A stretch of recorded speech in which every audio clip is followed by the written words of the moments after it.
तो कोरोना के खिलाफ जारी जंग के बीच बयानबीर अपनी बयानों से बाज नहीं आ रहे हैं। शराब की दुकानें खुलने पर जहां मारूफ शायर मुनव्वर राना को गोश्त याद सताने लगी है, तो इसी बीच मध्य प्रदेश बीजेपी के रियासती नायब सदर और एमएलए रामेश्वर शर्मा ने एक मुतनाज़ा बयान दिया है। मुनव्वर राना ने एक ट्वीट के जरिए योगी हुकूमत से मांग की है कि जब मुल्क में शराब की दुकानें खुल गई हैं तो गोश्त की दुकानें भी खुल जानी चाहिए। वहीं बीजेपी एमएलए रामेश्वर शर्मा ने तबलीगी जमात को कांग्रेस से जोड़ते हुए दोनों को एक मां की दो औलाद बता दिया। उन्होंने कहा है कि कांग्रेस अपनी जबान बंद रखे तो ज्यादा बेहतर होगा, क्योंकि उन्हें और तरीके से भी बातें बताना आता है। इस दौरान उन्होंने रियासत में कोरोना के बढ़ते मरीजों के लिए कमलनाथ हुकूमत को जिम्मेदार करार दिया है। आज इन्हीं मुद्दों पर बात करने के लिए हमारे साथ कई मेहमान भी जुड़ेंगे।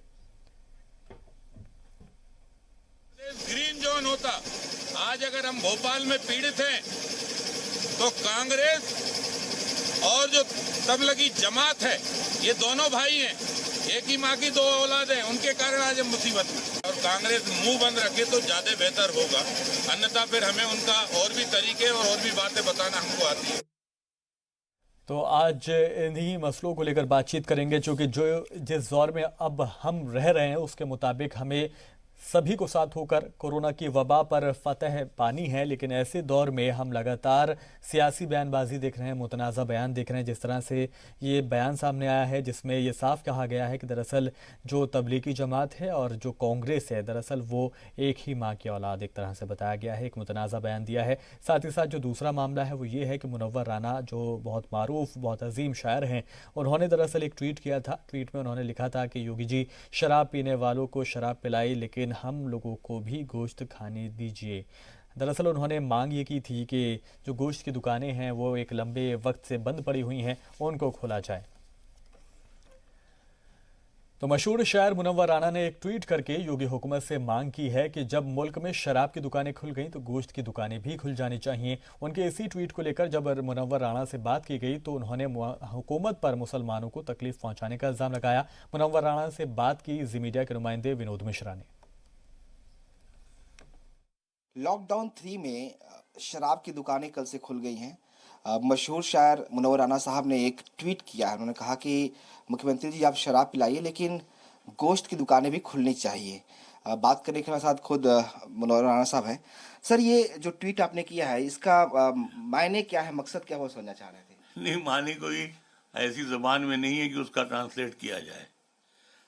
मानी जो मेरी गुजारिश है या मेरी इल्तिजा या मेरी मिन्नत है मुख्यमंत्री जी से, वो यही है कि जब पूरे मुल्क में और ख़ासतौर से उत्तर प्रदेश में भी गोश्त की दुकानें शराब की दुकानें खोल दी गई, तो गोश्त की दुकानें भी खोल देनी चाहिए। आप तो मठ में रहते हैं, आप योगी हैं, आप भगवान से बहुत ऊपर करीब हैं भगवान से। हम लोग तो बहुत नीचे हैं, आप करीब हैं। अगर आप भी नाइंसाफ़ी करेंगे तो हम किस पे भरोसा करेंगे? आपको इंसाफ करना चाहिए, क्योंकि आपने हलफ उठाया है और ये कहा है कि हम हिंदुस्तान के या उत्तर प्रदेश के सब लोगों के साथ इंसाफ करेंगे। तो गोश्त बंद करके सिर्फ मुसलमानों को तकलीफ पहुंचाने से अगर कोई फायदा हो जाता है तो हो सकता है। आपको मालूम है, अगर सब्जी लेके ठेले वाला हिंदू मोहल्ले से मुसलमान मोहल्ले में आ रहा है तो वो मारा जा रहा है। तो सब्जी भी हम नहीं खा सकते, गोश्त भी हम नहीं खा सकते, दाढ़ी भी हम नहीं रख सकते, ब्लेड भी हम नहीं रखते। तो फिर इससे अच्छा है फौज बुलवाइए और काम खत्म करवा दीजिए, मरवा दीजिए। अभी जमीनें बहुत सी बंजर पड़ी हैं, यहाँ गड़वा दीजिए मुसलमानों को। अगर वो गद्दी पे बैठते हैं तो फिर उन पर इंसाफ करना चाहिए, वरना फिर उत्तर प्रदेश से हलफ लेने की जो रस्म है वो खत्म कर देना चाहिए, क्योंकि वह हलफ झूठा हो जाता है। शुक्रिया। तो मुनव्वर राना साहब का कहना है कि जिस तरीके से शराब की दुकानें खुली हैं, रमज़ान का महीना है, जो मटन के शॉप्स हैं, गोश्त की दुकानें हैं, उन्हें भी खोलना चाहिए और ये किसी एक धर्म विशेष को टारगेट कम से कम सरकार को तो नहीं करना चाहिए। कैमरामैन देशराज के साथ विनोद मिश्रा, जी मीडिया, लखनऊ। तो अभी आपने मुनव्वर राणा जी को सुना। जिस तरह से उन्होंने जी मीडिया के नुमाइंदे से बात की थी, उसमें उन्होंने सीधे तौर पर योगी हुकूमत को निशाने पर लिया। हालांकि उन्होंने बहुत नरमी के साथ अपनी बात को रखा। उन्होंने कहा कि दरअसल खुलनी चाहिए, इंसाफ दरअसल होना चाहिए, आपको सभी का ख्याल रखना चाहिए। लेकिन उसके बाद उन्होंने ये भी बताया कि दरअसल ये एक तरह से टारगेट किया जा रहा है और जानबूझकर इस तरह के काम किए जा रहे हैं जो कि गलत हैं। साथ ही साथ उन्होंने ये भी कहा कि अगर आगे से उत्तर प्रदेश में ये हदफ जो ली जाती है, दरअसल जब ओथ ली जाती है सीएम बनते वक्त, ये भी नहीं होनी चाहिए, हदफ नहीं उठानी चाहिए, क्योंकि ये झूठी हो जाती है जिस तरह से सीएम योगी या कोई भी सीएम अपने फ़र्ज़ को ईमानदारी के साथ अदा नहीं करता है। तो योगी जी, शराब पीने वालों को शराब पिलवाइए, लेकिन हम लोगों का भी ख्याल रखिए, गोश्त की दुकानें खुलनी चाहिए। ये ट्वीट दरअसल आज किया था मारूफ शायर मुनव्वर राणा जी ने, और उसके बाद से ही ये कह सकते हैं कि इस पर कुछ लोगों ने एतराज़ जाहिर किया है। हालांकि कुछ लोग ऐसे भी हैं जिन्होंने इस पर अपनी रजामंदी, हिमायत मुनव्वर राणा जी को दी है। हालांकि एक और मामला भी सामने आया, चूँकि एमएलए हैं एक भारतीय जनता पार्टी के रामेश्वर शर्मा, उन्होंने एक मुतनाज़ा बयान भी दिया है। मुनव्वर राणा ने जो ट्वीट किया था उस पर भी बातचीत करेंगे। साथ ही साथ जो रियासती भारतीय जनता पार्टी के एमएलए हैं रामेश्वर शर्मा, उनका जो मुतनाज़ा बयान है उसको लेकर भी बातचीत करेंगे। तो वहीं बीजेपी एमएलए रामेश्वर शर्मा ने तबलीगी जमात को कांग्रेस से जोड़ते हुए दोनों को एक मां की दो औलाद बता दिया है। उन्होंने कांग्रेस अपनी ज़बान बंद रखे तो ज़्यादा बेहतर होगा, ये भी कहा। साथ ही उन्होंने कहा कि क्योंकि उन्हें और तरीके से भी बातें बताना आता है। और इस दौरान उन्होंने रियासत में कोरोना के बढ़ते मरीजों के लिए कमलनाथ हुकूमत को जिम्मेदार करार दिया है। तो योगी जी, शराब पीने वालों को शराब पिलवाइए, लेकिन हम लोगों को भी गोश्त खाने की इजाज़त हो, गोश्त की दुकानें खुलनी चाहिए। तो कोरोना के खिलाफ जिस वक्त पूरी दुनिया जंग लड़ रही है और जिसके बाद ये सरकार ने फैसला किया कि जिस तरह से रेवेन्यू लगातार घट रहा था, तब ये फैसला लिया गया कि जो ना शराब की जो दुकान है उनको खोल दिया जाए ताकि रेवेन्यू में थोड़ा सा इजाफा हो सके, वृद्धि उसमें दर्ज की जा सके। लिहाजा इस फैसले के मद्देनज़र शराब की दुकानों को दरअसल कल खोला गया था। उसके बाद हमने देखा कि कई जगहों पर सोशल डिस्टेंसिंग की धज्जियां भी उड़ी थी और कई जगहों पर पुलिस को लाठीचार्ज करना पड़ा था। और उसके बाद आज दरअसल मुनव्वर राणा जी ने ये ट्वीट किया और उसमें उन्होंने लिखा कि जब शराब की दुकानें खुल सकती हैं तो क्यों ना गोश्त की दुकानें भी खुल जाएं। उन्होंने बताया कि किस तरह से सब्ज़ी वाले को परेशान किया जाता है, ना तो हम सब्ज़ी खा पा रहे हैं ना ही हम गोश्त खा पा रहे हैं। इसलिए बेहतर है कि सरकार को एक अहम फैसला ले लेना चाहिए।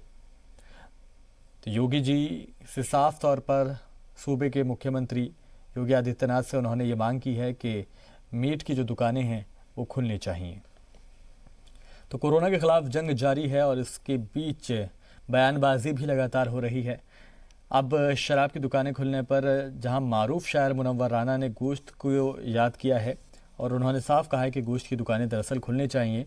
और इसी बीच मध्य प्रदेश बीजेपी के रियासती नायब सदर और एमएलए रामेश्वर शर्मा ने एक मुतनाज़ा बयान भी दिया है। तो इन्हीं दोनों मामलों को लेकर बातचीत करेंगे। अब से कुछ ही देर में हमारे साथ खास मेहमान भी जुड़ेंगे। तो कोरोना के खिलाफ जंग लगातार जारी है और बयानबाजी लगातार हो रही है।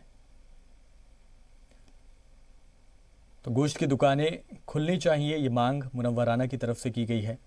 और जब हमने देखा कि कई करोड़ रुपए की शराब की बिक्री कल दर्ज की गई है और उसके बाद जब देखा गया कि सोशल डिस्टेंसिंग की पासदारी लोग नहीं कर रहे हैं, तो लिहाजा आधी रात में दिल्ली हुकूमत ने ये फैसला किया कि चूना जो ये सेस है दरअसल शराब पर उसको बढ़ा दिया गया और उसको बढ़ाकर 70% तक कर दिया गया ताकि लोग एक तो शराब की दुकानों पर भीड़ जमा ना हो और दूसरा ये कि लोग सोशल डिस्टेंसिंग का भी ख्याल रखें। और साथ ही साथ ये इंतबाह भी दिया, ये वार्निंग भी दी कि अगर सोशल डिस्टेंसिंग का ख्याल रखा नहीं जाएगा तो उसके बाद जो छूट दी गई है उन इलाकों में छूट वापस ले ली जाएगी और एक बार फिर से लोगों को परेशानी का सामना करना पड़ेगा। हालांकि आज देखा गया कि कुछ जगहों पर तो भीड़ दिखाई दी, लेकिन कुछ इलाके ऐसे भी रहे जहाँ पर सोशल डिस्टेंसिंग का ख्याल रखा गया। और एक खबर ये भी दरअसल मिल रही है कि उत्तर प्रदेश में भी अब इसी तरह का गौर ख़ौज़ किया जा रहा है, इसी फैसले पर गौर किया जा रहा है कि क्यों ना उत्तर प्रदेश में भी शराब पर सेस को बढ़ा दिया जाए, कोरोना टैक्स उस पर लगा दिया जाए ताकि लोग कम मिकदार में उसको ख़रीदें और भीड़ जो है वो दिखाई ना दे दुकानों पर। तो कोरोना के ख़िलाफ़ जारी जंग के बीच बयानबाजी लगातार हो रही है और जिस तरह से हम आपको लगातार बता रहे हैं कि रामेश्वर शर्मा ने एक मुतनाज़ा बयान दे दिया है। मुनव्वर राना ने एक ट्वीट के ज़रिए योगी हुकूमत से मांग की है कि जब मुल्क में शराब की दुकानें खुल गई हैं तो गोश्त की दुकानें भी खुल जानी चाहिए। साथ ही साथ वहीं भारतीय जनता पार्टी के एमएलए हैं रामेश्वर शर्मा, उन्होंने एक मुतनाज़ा बयान दिया है। उन्होंने तबलीगी जमात को कांग्रेस से जोड़ते हुए दोनों को एक माँ की दो औलाद बता दिया है। उन्होंने कहा है कि कांग्रेस अपनी ज़बान बंद रखे तो ज़्यादा बेहतर होगा क्योंकि उन्हें और तरीके से भी बातें बताना आता है। इस दौरान उन्होंने रियासत में कोरोना के बढ़ते मरीजों के लिए कमलनाथ हुकूमत को जिम्मेदार भी ठहराया है। साथ ही साथ आज इन्हीं मुद्दों पर बात भी हम करेंगे। तो कोरोना के ख़िलाफ़ लगातार जंग जारी है और जिस वक्त में हम कोरोना पर पार पाने की कोशिश कर रहे हैं उसमें बयानबाजी भी हो रही है। और इस बीच हमारे साथ मारूफ शायर मुनव्वर राना जी भी हमारे साथ फ़ोन लाइन के ज़रिए जुड़ गए हैं। खैर मकदम है मुनव्वर राना साहब आपका, और आपसे मैं ये जानना चाहूँगा कि आज अचानक से ये बयान आपका आता है, इससे क्या समझा जाए कि वाकई गोश्त की याद आपको ज़्यादा सता रही है? नहीं, अचानक तो नहीं आया, ज़रूरत तो इसकी है ही जी। और मैं कई बार ये बात मैंने कही, बहुत दूर तक कही, लेकिन ये कि अब कल जब शराब के ठेके सबके लाइसेंस रिन्यू हो गए और दुकानें खुल गई जी, और जितना भी वो सोशल डिस्टेंस वगैरह का जो कानून था जो मिट्टी में मिल गया जी, तो मुझे ये दुख हुआ कि जब ये सब हो सकता है तो ये रमजान का मुबारक महीना है, तो इसमें अगर मैंने योगी जी से यही रिक्वेस्ट की कि जब शराब आपने खुलवा दी है तो कम से कम गोश्त का भी इंतजाम करवा दीजिए कि जो रोजेदार हैं वो शौक करते हैं, जो रोजे से नहीं रखते हैं, गैर मुस्लिम है, बहुत से लोग हैं जी, इवन कुत्ते बिल्ली तक आदमियों को नोचने लगे हैं जी, भूख के मारे, तो हमने कहा कि इसको भी शुरू करवा दीजिए। तो यही बात है, मैंने उनको कहा कि कम से कम इंसाफ का दामन न छोड़ो हाथ से। मैं कहाँ कहता हूँ तुम मेरी तरफदारी करो। लेकिन मुनव्वर साहब, दरअसल सरकार ने तो ये दलील दी है कि रेवेन्यूज को बढ़ाना था, कमाई थोड़ी सी हो जाती, सरकार के खाते में थोड़ा रेवेन्यू आ जाए, लिहाजा ये फैसला किया गया है। नहीं, रेवेन्यू आने के लिए तो भाई अफीम और गांजा सब बिकवाना शुरू करते हैं, फिर चरस और हीरोइन और ये जो गुटखा बंद कर दिया है, जो सिगरेट बंद कर दी है, तो बंद कर दिया है। अफगानिस्तान की तरह अफीम वो है, अफीम भी भेजे जी। तो ये तो नहीं है कि एक मुल्क में रेवेन्यू बढ़ाने के लिए, वो भी वजीरों की अय्याशी के खर्च के लिए जी, और आप पूरे मुल्क को शराब बांटिए, फिर जी। शराब के बाद जितने लोग कोरोना में नहीं मरे हैं उससे ज्यादा मैं याद कर रहा हूँ ठीक है। कि ये जो शराब पीने वाले हैं वो रेपिस्ट भी यही निकलेंगे, रेप भी यही करते हैं, जो एक्सीडेंट होते हैं रास्ते में जो लोग मरते हैं वो भी यही शराब पी करके जो लोग चल रहे हैं मरेंगे, तो वो ज्यादा मौतें हो जाएंगी। आप जोड़ लीजिएगा 2 महीने के बाद कि कोरोना में ज्यादा मरे या शराब पीकर एक्सीडेंट करने में या रेप केस में मरे। तो माफ कीजिएगा कि ये कोई लॉजिक नहीं हुई। ठीक है। पैसा कमाने के लिए हम कुछ भी करें, हम मतलब ये हमारा मुल्क जो है वो धर्म के करीब चलता है, वो पैसे के लिए नहीं चलता है जी, ठीक है। लेकिन मुनव्वर राना साहब, जिस तरह से हमारे एक रिपोर्टर ने आपसे बात की थी उसमें हमने आपके एक सवाल पर भी हमने गौर किया, जिसमें आपने ये कहा कि दरअसल जो उत्तर प्रदेश की हुकूमत है वो न्यूट्रल होकर नहीं सोच रही है, कहीं ना कहीं मुस्लिम्स को टारगेट किया जा रहा है। आपको ऐसा क्यों लगा? नहीं, भाई जाहिर सी बात है कि अचानक रमजान में हर हुकूमत सहूलतें देती है, हर जमाने में यही हुआ है, पूरे मुल्क में दुकानें गोश्त की भी खुली हुई है, मुर्गा है, मछली है, अंडा है, मछली है, सब मिल रही है जी। लेकिन यही तो हमने यही कहा कि भाई हमारे योगी जी जो है वो मठाधीश हैं जी, वो भगवान से ज्यादा करीब है। जी, जब वो हलफ लेकर आए हैं कि पर हाथ धर के कि हम सबके साथ इंसाफ करेंगे, तो हमारे साथ इंसाफ क्यों नहीं हो रहा है? जी। अगर हमारे साथ इंसाफ नहीं हो रहा है तो फिर क्या गीता पर हाथ रखकर हलफ खाने की जरूरत क्या है? जी, ठीक है। और इसी बीच मुनव्वर राना साहब, आपको मैं रोकना चाहूँगा, हमारे साथ इरशाद अहमद साहब भी जुड़ गए हैं जो कि लीडर हैं कांग्रेस के। इरशाद अहमद साहब, स्वागत है आपका, खैर मकदम है आपका। इरशाद अहमद साहब, आपने मुनव्वर राना साहब को सुना और उनका बयान भी आपने देखा होगा, क्या आप भी इस बयान से इत्तेफाक रखते हैं? मैं उनका बयान नहीं देख पाया हूँ, लेकिन दरअसल मैं आपको बता दूं, इरशाद अहमद साहब, दरअसल आज मुनव्वर राना साहब ने एक ट्वीट किया था जिसमें उन्होंने योगी हुकूमत से ये मांग की थी कि जिस तरह से आपने शराब की दुकानों को खोलने का फैसला किया है, आप उसी तरह से गोश्त की दुकानों को खोलने का भी फैसला करें। बस ये इतनी सी बात उन्होंने रखी थी।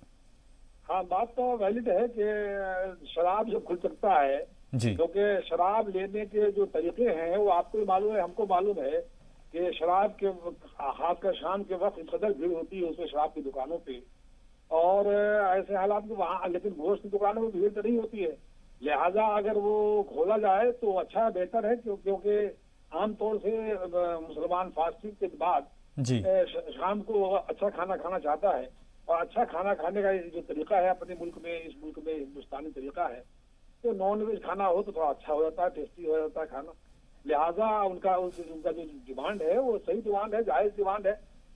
मुझे बहुत अफसोस है कि दिल्ली गवर्नमेंट और उत्तर प्रदेश गवर्नमेंट ने फौरन ये शराब बंदी बंद करके शराब का खोलने का जो हुक्म दिया है वो काफी अफसोसनाक है, क्योंकि ये वाज़ेह होना चाहिए कि शराब की दुकानों में भीड़ बहुत लगती है, नंबर 1। नंबर 2 के शराब पीने के बाद जिन कंडीशन में आदमी रहता है और घरों के अंदर रह पाएगा नहीं रह पाएगा, कारों में लोग बहुत सारे लोग पीते हैं, ऐसी कंडीशन बनती है, उससे तो जो सोशल डिस्टेंसिंग का भी उल्लंघन होगा और लॉकडाउन का भी उल्लंघन होगा। तो जो बुनियादी जो बात है लॉकडाउन और सोशल डिस्टेंसिंग का, उसको भी तकलीफ देगा ये, और बाकी जो उसकी खराबियां हैं वो तो सबको मालूम है। तो ये फैसला लेने से ये मालूम है मुझे कि मुल्क के लिए, किसी भी स्टेट के रन करने के लिए जो आमदनी का जरायों में सबसे बड़ा जराया जो शराब का होता है ठेका, इसलिए वो मजबूर हो रहे होंगे। मानता हूँ कि स्टेट को अपने फाइनेंशियल रन करने में परेशानी हो रही होगी, हाँ, लेकिन कुछ परेशानियां सब लोग झेल रहे हैं, लोग घरों में बैठे हुए झेल रहे हैं, आवाम झेल रही है, तो सरकार को भी झेलना चाहिए, इसमें क्या बुरी बात है। अगर थोड़े दिन और बंद रखते, कम से कम 17 तारीख तक तो लॉकडाउन था, उस वक्त तो बंद ही रखना चाहिए था। जी, ठीक है। तो सोशल डिस्टेंसिंग का भी कायम रख पाते और बाकी चीजें भी कायम जायम रहती। बिल्कुल। और मुनव्वर राना साहब, आपके पास मैं आना चाहूँगा, हमने जिस तरह से देखा कि जब शराब की दुकानों को खोलने का ऐलान किया गया उसके बाद सैकड़ों की तादाद में लोग नजर आ रहे थे, सोशल डिस्टेंसिंग का बिल्कुल ख्याल नहीं रखा गया। सोशल जो डिस्टेंस की जो कहानी है वो तो खत्म हो गई। जी, वही। और सबसे बड़ा मसला ये है, इस वक्त मुसलमानों के साथ पता नहीं कौन सी बदनसीबी सफर कर रही है हमारे साथ, कि जो लोग कुछ भी बेचते थे नहीं बिक रहा है, तो वो मालूम है ठेले पर अगर सब्जी लेकर निकलते हैं तो उनको मालूम है हिंदू एमएलए वो कहता है मुसलमान यहाँ नहीं दाखिल होंगे। अगर वो सब्जी वाला हिंदू मोहल्ले से गुजर के मुसलमान की तरफ आ रहा हो तब भी वो मारा जाता है। तो आखिर इतनी दुश्मनी, इतनी नफरतों से यही मुल्क चलता है। और अगर मुसलमान इतने ही खतरनाक है, मुसलमान कितने ही जिहादी है, और तो फिर फौज उतार करके इनको मार दीजिए, खत्म कर दीजिए। दुनिया में आपका नाम हो जाएगा कि आपने तमाम आतंकियों को मार दिया। सबसे बड़ा आतंकियों को मारने वाला मुल्क हिंदुस्तान हो गया है। लेकिन इस तरह परेशान करके, गरीब लोगों को सता के, रोजेदारों को गालियां देके, झूठे इल्जाम ये टीवी के थूक रहा है दिन भर, माफ कीजिएगा, रुपए लोग उठाते हैं, दूसरों का थूक हाथ से गिनते हैं, और दूसरों का थूक टीवी से आदमियों का थूक रुपए से लगा हुआ होता है, गिनते हैं, वो उनको दिखाई नहीं देता है। झूठ की कहानी उड़ा दी कि वो थूक के सब्जी बेच रहा है। शर्म आनी चाहिए। हमारा मीडिया तो बहुत ही जलील है, हमारे विजिलेंस को, इंटेलिजेंस को, इनको देखना चाहिए और साबित करना चाहिए। दरअसल मुनव्वर राना साहब, इस बात पर थोड़ा सा मुझे एतराज है, क्योंकि हम ये देख रहे हैं कि सोशल मीडिया पे दरअसल इस तरह की खबरें, फेक न्यूज को ज्यादा फैलाया जाता है, और उसकी एक वजह ये नफरत हो सकती है। सोशल मीडिया भी हमारा तो नहीं है, हम तो लेकर के नहीं आए अरब से ना। सोशल मीडिया का मालिक भी तो हिंदुस्तानी है, वो क्यों है ऐसे लोगों पर काबू नहीं पा रहा है? क्यों उन लोगों को सत्ता नहीं दे रहा है। उनको मालूम है कि सोशल मीडिया पर कौन आदमी कहा। अभी हमने ये ट्वीट किया है, एक जवाब आया है उसमें कि तुम्हारे यहाँ सुअर भिजवाते हैं। अब उसको हम यही लिख के भेज सकते हैं कि भाई तू सुअर है, मैं सुअर खाता नहीं हूँ। तो अब आप ये सोचिए कि हमारे सीधे साधे सवाल या रिक्वेस्ट या गुजारिश या मिन्नत या इल्तिजा मैंने जो मुख्यमंत्री से की है, तो एक नालायक आदमी कहता है हम सुअर भिजवाते हैं। तो ये किसका काम है? हुकूमत का काम है कि पकड़ने की। इसने ये क्या कहा है? देखिए हुकूमत कुछ नहीं करे, हुकूमत सिर्फ मुसलमानों को टारगेट करके जमाती और वहाबी और देवबंदी और बरेलवी और पटाखा ये सब तमाशे बना रही है बिल्कुल। और ये अच्छी करामत नहीं है हिंदुस्तान के लिए। बिल्कुल। इरशाद अहमद साहब, आपने सुना मुनव्वर राना साहब की बहुत सी शिकायतें हैं। वाकई में इस तरह के हालात हो गए हैं, इस तरह की नफरत सोशल मीडिया पर बरपाई। उन्होंने साफ एक बात अभी बताई है हमें। मैं ये कहना चाहता हूँ इमरान साहब के जो दो बातें हैं, एक पहली है कि जो सोशल मीडिया है वो फेक न्यूज देती है, वो फेक न्यूज बना के देती है और बहुत सारे लोगों का माइंड को पॉल्यूट करती है, गंदा करती है। लेकिन जो इलेक्ट्रॉनिक मीडिया है उसमें सब नहीं, लेकिन 5-6 मीडिया हाउसेज ऐसे हैं, उसके एंकर इतनी बदतमीजी और ऐसी ऐसी बातें करते हैं पूरे दिन, उससे जो एक नया डिस्कोर्स पैदा हो गया है पिछले जो कोरोना वायरस के दरमियान, एक जो डिस्कोर्स बन गया है। बहुत सारे लोग मासूम है इस मुल्क में, बहुत सारे लोगों के पास IQ लेवल कम है, उनकी अंडरस्टैंडिंग कम है, लेकिन इलेक्ट्रॉनिक मीडिया में बैठ के एक पढ़ा लिखा एंकर जो इस तरह की बातें करता है, जो नया डिस्कोर्स पैदा किया, वो तबलीगी जमात वालियों की नाहली की वजह से हो पाया, जिस वजह से भी हुआ, लेकिन वो जो हो गया उसको ऐसा डिस्कोर्स बना के पेश कर रहा है और करने की कोशिश किया मीडिया ने। अभी भी ऐसा देखेंगे आप, कैसी बातें करते हैं। पिछले दिनों उसने अर्नब गोस्वामी ने कैसी बातें कर दी। ठीक है सर, ठीक है। इस बीच शिवम त्यागी भी हमारे साथ जुड़ गए। मैं आता हूं आपके पास। शिवम त्यागी जो कि बीजेपी के लीडर हैं, वो हमारे साथ जुड़ गए हैं। शिवम त्यागी, स्वागत है आपका और सीधा आपके पास आऊंगा। शिवम त्यागी, मुनव्वर राना साहब ने जो बात कही है, जो शिकायत की है, उस पर आपको थोड़ा तो सोचना चाहिए। उन्होंने साफ तौर पर कहा कि दरअसल सरकार को इंसाफ तो करना चाहिए। देखिए, सबसे पहले मैं एक चीज कहता हूं, इस देश में चाहे मुनव्वर राणा साहब हो, चाहे शिवम त्यागी हो, चाहे शफ़ान हो, चाहे कोई और हो, ठीक है, वो सब बराबर है, इसमें कोई दो राय नहीं है। और दूसरी चीज, उससे भी इंपॉर्टेंट बात यह है कि वो जो भी चाहे अपनी रिक्वेस्ट इस देश की सरकार से रख सकते हैं। मुनव्वर राणा साहब ने एक रिक्वेस्ट रखी है इस देश के सरकार के सामने, या फिर यूं कहिए मुख्यमंत्री के सामने। स्वागत है, मैं बिल्कुल कहता हूं सरकार उस पर विचार करेगी, बात करेगी, वो तमाम तरीके के प्रोसीजर है। मुनव्वर राणा साहब ने कहा कि सोशल मीडिया पे मैंने अपनी एक चीज रखी, शफ़ान जैसे कि नॉर्मल हर कोई व्यक्ति रखता है, वैसे ही मुनव्वर राणा साहब ने रखी। लेकिन अब इसके बाद जो मुनव्वर राणा साहब ने जो चीजें कही, परेशानी वहां से शुरू होती है कि मुझे लोग गाली दे रहे हैं, किसी ने नीचे लिख दिया कि मैं सुअर का मीट आपको भिजवा दूं, या ये तमाम तरह की चीजें। आप मुझे एक चीज बताइए, क्या आप जब एंकरिंग करते हैं तो कभी आपको किसी पार्टी का व्यक्ति, कभी आपको किसी पार्टी का व्यक्ति आकर ये नहीं कह देता ऑन एयर कैमरे पे कि आप क्यों बीजेपी के या क्यों कांग्रेस के प्रवक्ता बने हुए हो? कहता है ना। क्रिटिसिज्म आपको इस देश में लेना पड़ेगा, चाहे मुनव्वर साहब हो। मैं उनको मतलब अगर मैं तो उनकी कविताएं देख कर सुनकर बड़ा हुआ हूं, लेकिन सोशल मीडिया पर इस तरह की तमाम चीजें हर किसी व्यक्ति के साथ होती हैं, मेरे साथ भी होती हैं। शिवम त्यागी को भी सुबह से लेकर शाम तक 1000 गालियां पड़ती हैं। इसका मतलब मैं ये कहने लगूं कि हिंदू बुरा या मुसलमान बुरा? नहीं, बिल्कुल ऐसा नहीं है।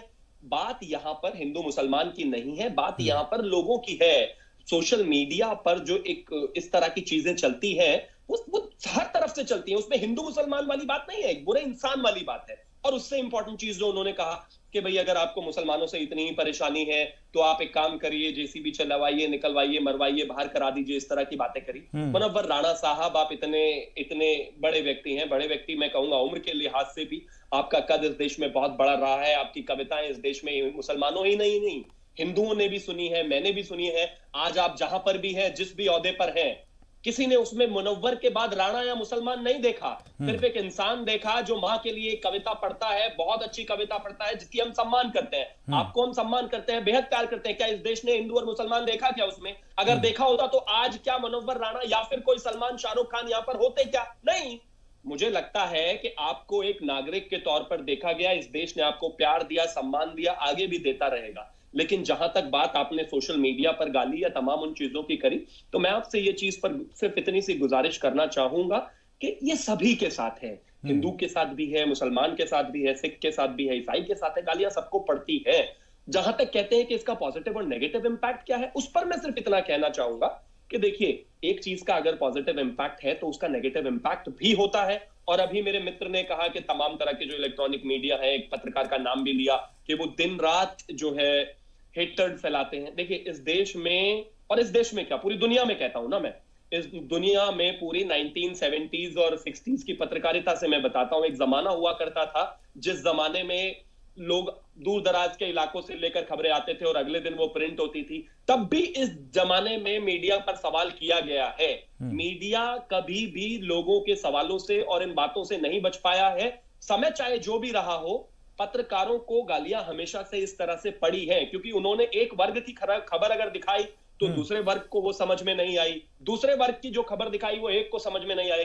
सफान, यहां से मुझसे शायद आप ऐसा कोई सवाल पूछ ले जो मेरे वर्ग के लोगों को समझ में ना आए, या फिर अगर आपने मुनव्वर राणा साहब से कोई ऐसा सवाल पूछ लिया तो दूसरी तरफ के लोग को सेंटिमेंट हर्ट हो जाएंगे। लेकिन एक उससे भी जरूरी चीज ये है कि एक पत्रकार होने के नाते पत्रकारिता की आवाज लगातार उठाते रहे, देश की जनता की आवाज लगातार उठाते रहे। लेकिन आप जैसे बड़े लोग अगर टीवी पर बैठकर ये कहेंगे कि वो उसका तरीका गलत है, ये उसका ये गलत है, मैं कहता हूं साहब, इस देश की आगे बढ़ने में, इस देश को यहां तक आने में पत्रकारिता से लेकर हर एक व्यक्ति तक, मनोहर राणा तक, शिवम त्यागी तक, सफान तक, सबने बहुत मेहनत की है।